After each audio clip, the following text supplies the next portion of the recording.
Alright guys, if you have made it this far, congratulations, you are well on your way to getting new AC on a budget. So we're inside here. This is where our AC coil is going to go in place of the old one. So being as the refrigerant is already out, we're just going to remove this, take our PVC line off, disconnect our copper, take the tape off, slide the existing evap coil out, and then we'll be ready to put our new one in. So let's get started.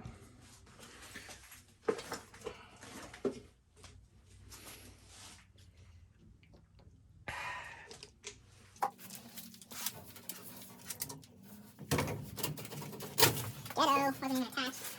Just gonna slide that off. That was easy. Okay. Now we're going to remove this junk. I'm gonna grab our PVC cutters. I'm gonna cut it right here, and I'm gonna give myself about a ½ inch in case I want to reuse this.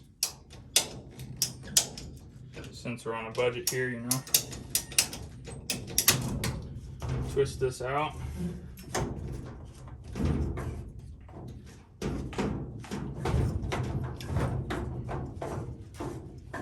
Set this old stuff aside. Trim this back a little bit. Take this stuff off. Clear up to here because when we raise this stuff is going to get all melted. No. Be careful when you're cutting this not to cut directly onto the copper, because copper is pretty soft. Kind of cut at an angle up against it like that. And there we have it. So we'll grab our pipe cutters again. Cut these lines off. This one I'm just going to cut here. The new thing will be, the new attachment point will be here, so we've got quite a bit of slack here. So basically with this, all you do is just crank it down a little bit, do at least one rotation, same thing, do that over and over until you get through your pipe. You don't want to crank down all at once because you'll end up making this pipe not perfectly round anymore.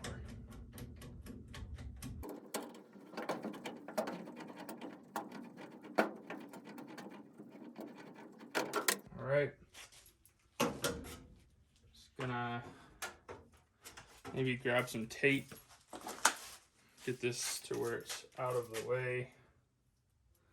Just gonna attach it to this black pipe right here. All right, so let's remove our tape. You can usually see these zip screws underneath. Now most of you guys have a drill already.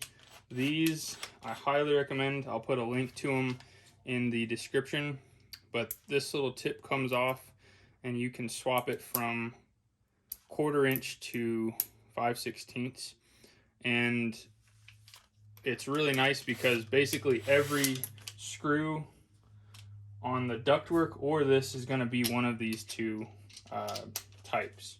So like these will be 5/16, and then usually these will be 1/4 inch. So you just flip it over. And then for areas in which you can't physically get this in all the way, we also have a longer version. So I'll put that in the description as well, the shorty and the long one, which is about 6 inches long.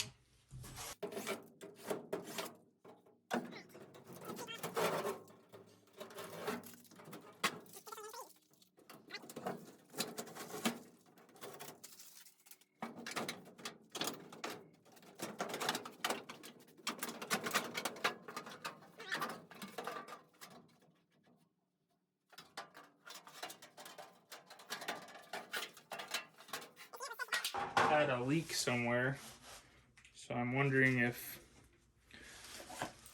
this green stuff here, maybe this joint was loose. Oh, it was super loose. That's very possible that that's where their Freon leak was. but that compressor, as you saw, was on its way out. So I think it's a good thing that they opted for replacing this instead of just recharging it.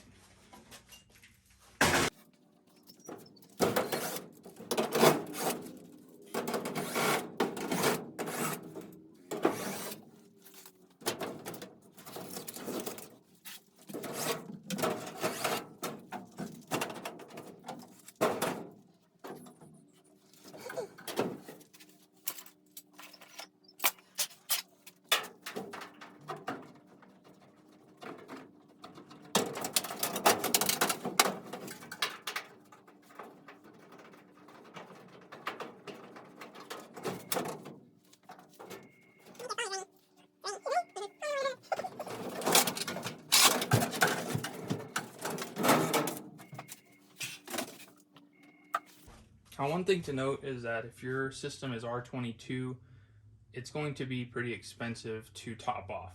So you can take that into consideration. R22 generally is like $70 plus per pound. And usually a system will have maybe 6 or 7 pounds in it. So it can get pretty costly. So kind of weigh that into your decision if you want to top it off or replace the system. All right, so now that we got that all out of the way, let's take a measurement here, see what we got. From the base, we got 22 inches roughly. And our new coil is 26. So we're going to need to take a little bit out. So we're just going to cut about 27 inches since we need 26. Make up for this lip here. I'm going to go about 27. So let's make a mark there.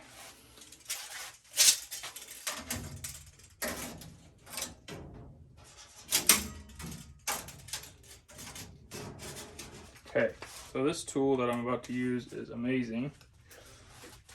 You can use this for a lot of different applications, but it's called Turbo Shears by Malco. Just pop it on your impact drill, and you got yourself a set of really fast shears.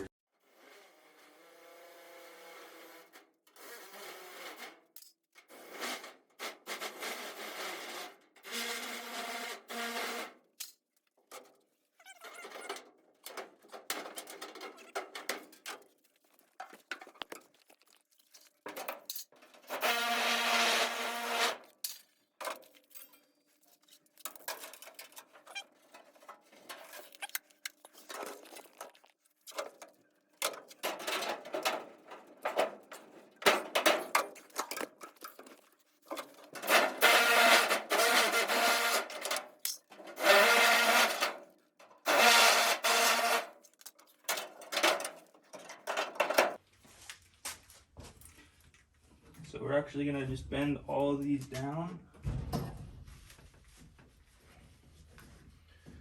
Give us a nice smooth surface to put our coil in.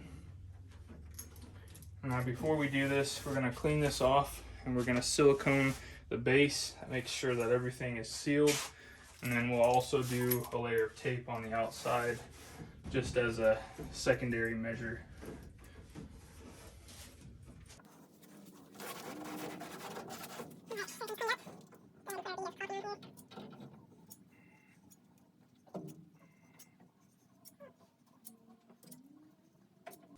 Alright, so what we're going to do now is we're going to set this in place, giving this bottom about that 1 inch gap, and then when we're right over it, we're just going to set it down onto our silicone.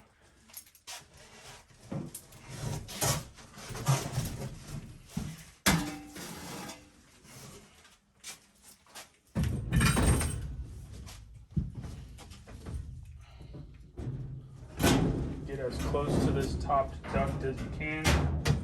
If you need to take a break, set it on this vent and hold back with your hand.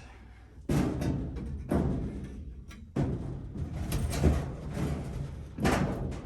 right about there, just set it down. golden. All right, perfect. So let's go ahead and grab our foil tape. All right, so now that we've got our foil out, hopefully you saw that. My phone cut out a little bit, but this whole coil just slides right out. And all we're gonna do is from the inside, we're going to start doing our taping.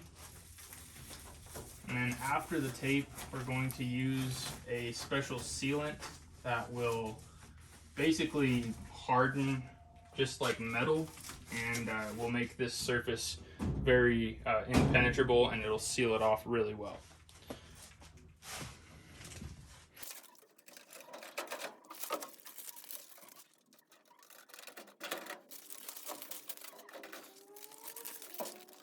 So we're gonna just go ahead and get all of our tape on, and we're gonna come back with our squeegee, and we're gonna squeegee this all out.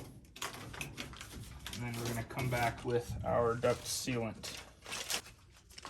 Now, one thing that you can do, make this job a lot easier, is use your belt as a tape roll.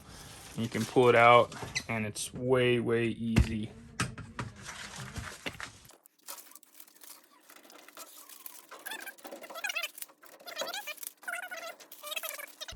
Let's go ahead and tape our tape squeegee. Squeegee all this down really nice.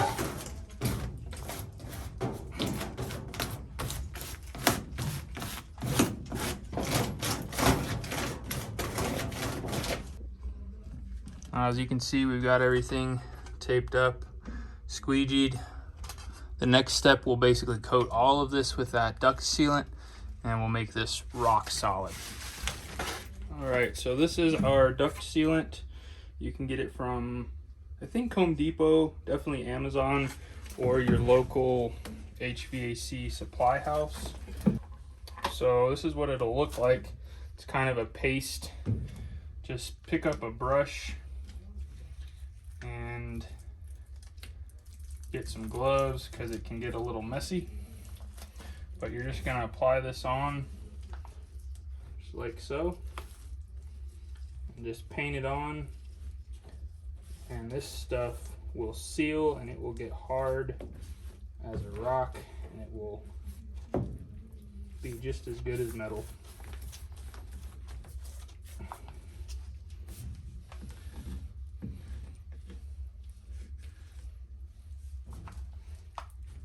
They don't come with a brush, so make sure and pick up a brush whenever or wherever you get your duct sealant from.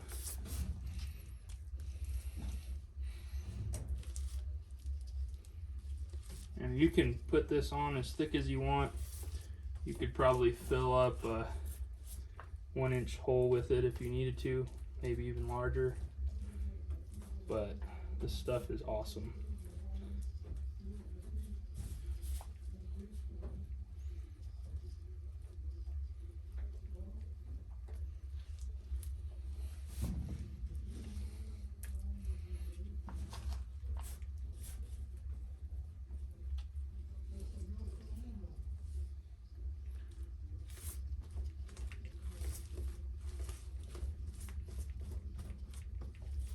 Doesn't have much odor, so that's great as well.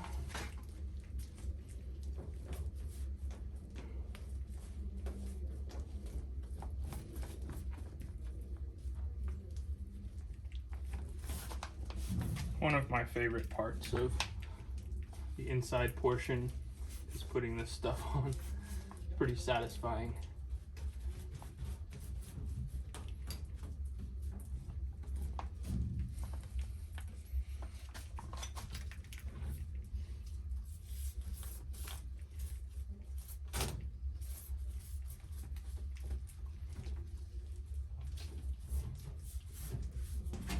Next we're going to slide our coil back in.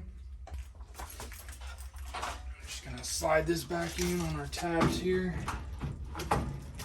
It's got two little grooves right here that it'll slide in. And now before you slide this all the way in, what I normally do, if we're just doing a piston, I'll usually just take this insulation off here and just trim it back to this valve. You will only use this if you're using a TXV, which we won't be using a TXV for this job. We'll just be using this piston. That's why we're saving this. And what this does is when we heat this up to solder it, it will prevent that from melting. So we're just going to reattach this here. I'm going to reinstall our front cover.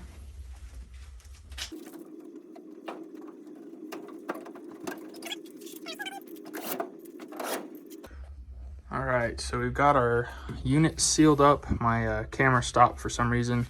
So this is the only side in which we are sealing from the outside. The rest is all sealed from the inside. So that segment is completely done. We'll now move on to our Freon line set. It's ready to go outside. As you remember, we have those fitted. So we'll just connect these two and I'll show you how to do that. And then we'll be ready to braze our lines. All right, so the first thing we need to do is let the nitrogen out of the system. This basically ensures that there's no leaks. So when you crack this loose, if you hear pressure, that's a good thing. Just crack it loose a little bit, and then we'll open up this side.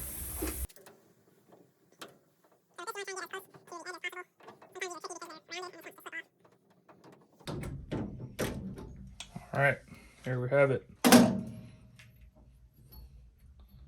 If you go to clean this, make sure you never twist your finger because that will slice your finger open. Don't ask me how I know. All right, let's remove our tape here.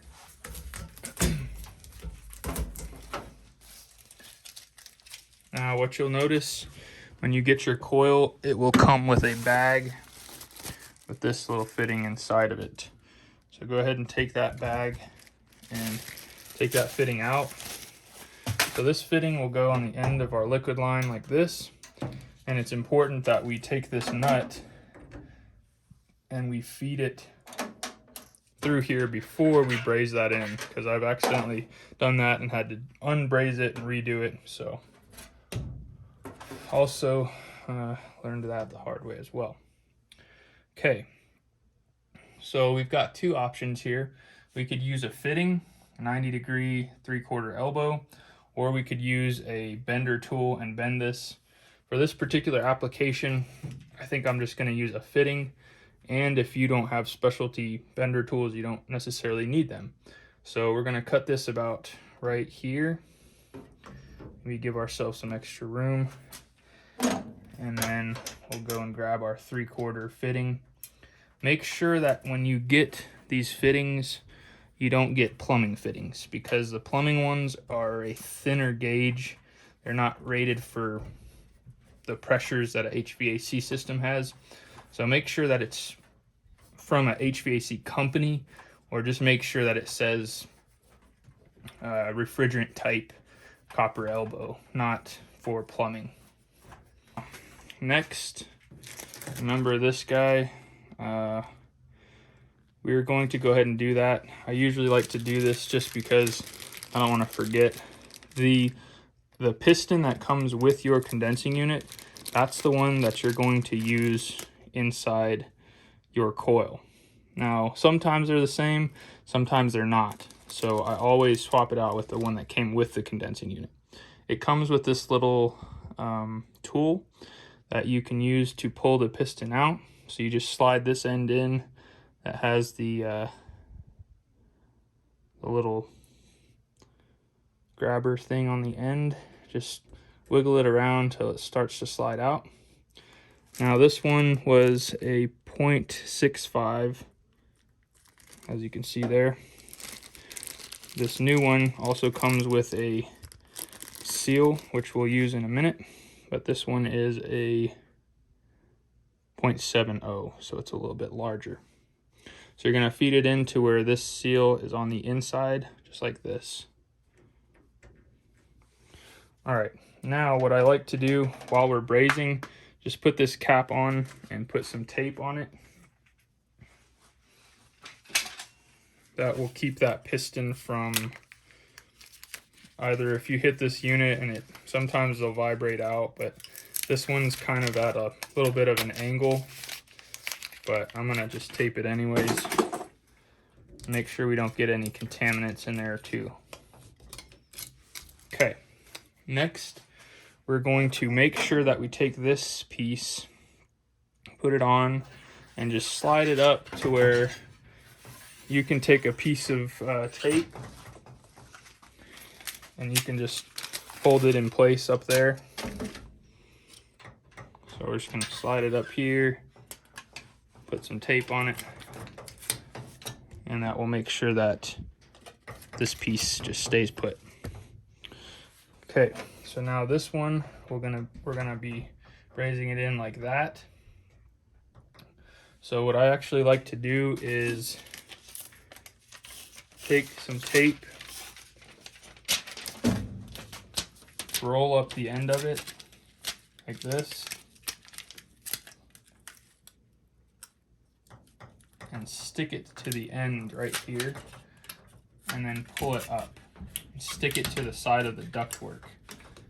In doing that, you will basically ensure that this thing stays where it needs to. Because if you heat this up, it'll probably just fall off. So I use that method to keep this in place while we're brazing, and it seems to work really well. Now I'll grab our elbow and we'll get that fitted, and then we'll be ready to braze.